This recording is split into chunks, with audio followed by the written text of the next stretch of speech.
អាហារពេលព្រឹកនឹកស្រកកំណើតសៀមរាបល្អឆើតកំណើតកវី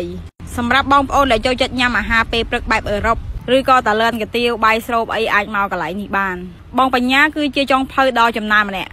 ភាពហ្មត់ចត់ក្នុងការចម្អិនរបស់គាត់ក្រៅពីមានរសជាតិឈ្ងុយឆ្ងាញ់គឺមានអនាម័យទៀតហើយនេះខ្ញុំកំងស្ប៉ាហ្គាទីសាច់គោ2ចាន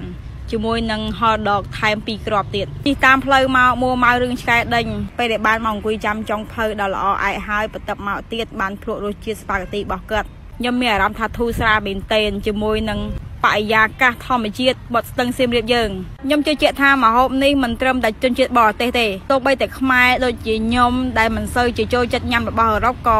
ប្លែកមាត់មែនទែនជាមួយនឹងរសជាតិរបស់គាត់ធ្វើ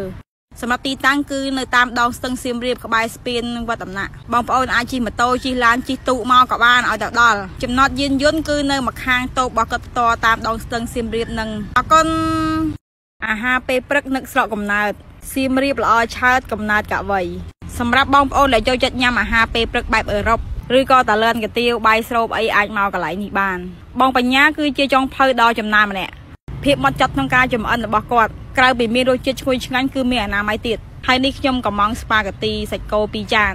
ជាមួយនឹង hot dog ថែម2គ្រាប់ទៀតជិះតាមផ្លូវមកមួម៉ៅរឿងឆ្កែដេញពេលដែលបានមកអង្គុយចាំចុងភៅដ៏ល្អឯកហើយបន្ទាប់មកទៀតបានភ្លក់រសជាតិស្ប៉ាហ្គាទីរបស់គាត់ខ្ញុំមានអារម្មណ៍ថាធូរស្រាលមែនទែនជាមួយនឹងបរិយាកាសធម្មជាតិបត់ស្ទឹងសៀមរាបយើងខ្ញុំជឿជាក់ថាម្ហូបនេះមិនត្រឹមតែជនជាតិបរទេសទេទោះបីតែខ្មែរដូចជាខ្ញុំដែលមិនសូវជាចូលចិត្តញ៉ាំរបស់អឺរ៉ុបក៏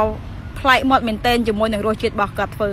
សម្រាប់ទីតាំងគឺនៅតាមដងស្ទឹងសៀមរាបក្បែរស្ពានវត្តដំណាក់បងប្អូនអាចជិះម៉ូតូជិះឡានជិះទូកមកក៏បានឲ្យទៅដល់ចំណតយានយន្តគឺនៅម្ខាងតូបរបស់គាត់ផ្ទាល់តាមដងស្ទឹងសៀមរាបនឹងអរគុណ